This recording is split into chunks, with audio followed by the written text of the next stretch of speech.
Сәлем, қайырлы күн достар. Бүгін сіздермен бір жасағаннан шығатын дәл осындай кереметтей бельяштың рецептімен бөлісетін боламын. Егер де видео қызық болса, соңына дейін қарап, міндетті түрде каналыма тіркеліп, қоңырауша белгісін басып қойды ұмытпаңыздар. Алдыменен ыдысымызға жылы суымызды, жылы сүтімізді құйып, оның үстінен дрожжымызды, тұзымызды салып және сұйық майымызды құйып, жақсылап араластырып алатын боламыз. Жақсылап араластырып алғаннан кейін үстінен електен өткізіп ұнымызды салып, қолымыздың көмегімен жұмсақ қамыр дайындап, ашытуға қоятын боламыз. Достар, керекті заттардың грамм массаларының барлығын осы видеоның төменгі жағына жазып қалдырамын. Сол жерде описание бөліміне кіріп қарасаңыздар, сол жерде бар, сол жерге қарап жасап көріңіздер.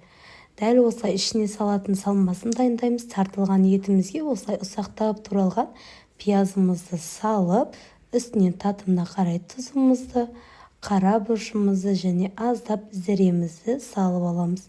Сосын қолымыздың көмегімен жақсылап мыжғылап, біркелкі масса болғанша араластырып алатын боламыз. Бізде дәл осындай салма дайын болып шығады. Енді ашып шыққан қамырымызды алып, бірнеше бөліктерге бөліп алатын боламыз. Барлығын майдалап, көз шамамен 50 миллиграмдай етіп барлығын бөліп, тындырып алғаннан кейін қамырымызды дәл видеодағыдай етіп жайып аласыздар. Дәл ортасына бір ас қасық не болмаса 1,5 ас қасықтай етіп, дәл осындай фаршта салмасын салып, дәл видеодағыдай етіп түйіп аласыздар. Түйілу жолы өте оңай. Осылайша барлығын түйіп, барлығын дайындап аламыз.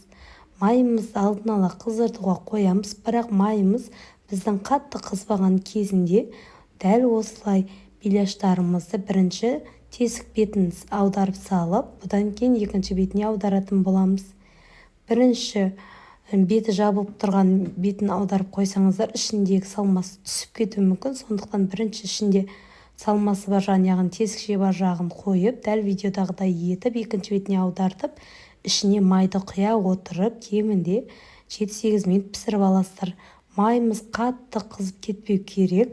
Орташа оттан төменде отқа қоя отырып пісіретін боламыз.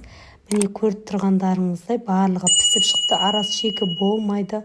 Жақсы пісіру техникасын қолдансаңыз, ешқандай жері шикі болмайды. Рецепт ұнаса каналыма тіркеліп, қоңырауша белгісін басып қойды ұмытпаңыз.